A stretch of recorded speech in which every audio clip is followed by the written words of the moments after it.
Fear God.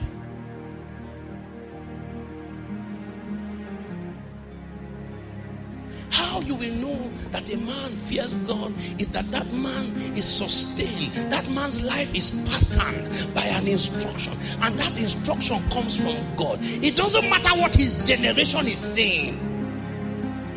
It is that which God has said that governs his life. That man's life has been patterned. Peer pressure notwithstanding. His environments notwithstanding. Can you imagine that Noah, the Bible history told us, Noah preached the message of the rain coming for 120 years. About 120 years.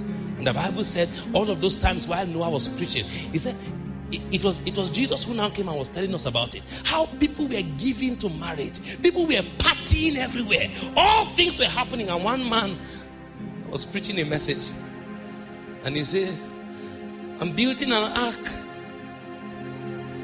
and a flood is coming. And the people were laughing at him. What do you mean by a flood is coming? How ignorant can you be?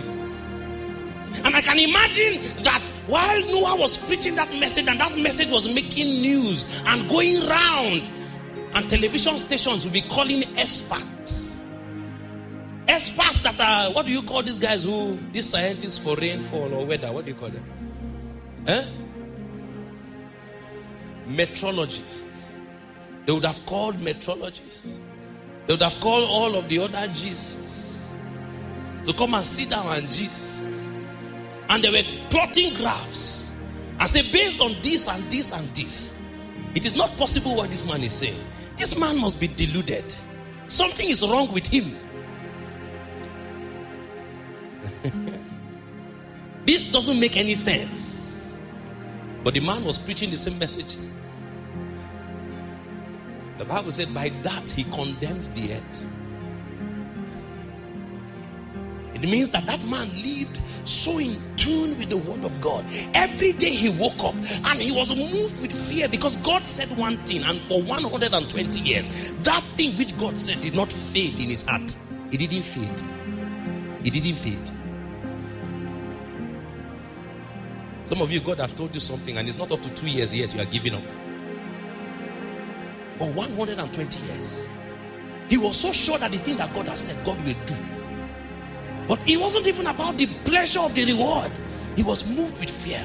And every time he kept saying the same thing. The fear of the Lord.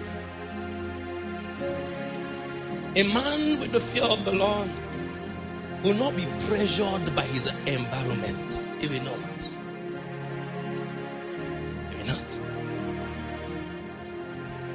There's a fire in his heart that no weather can quench. There's a river in his spirit that no drought can dry.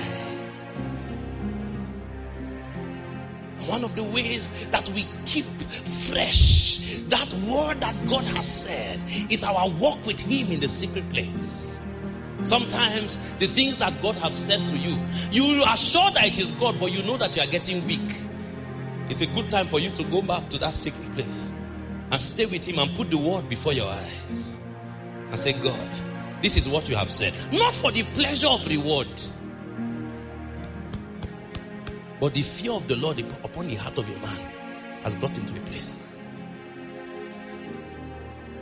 But the Bible is speaking about a man that we've talked about called Abraham. And the Bible said, when Abraham did the thing that he did, God said, now I know that you have feared me. Now because of this, I'm unlocking something.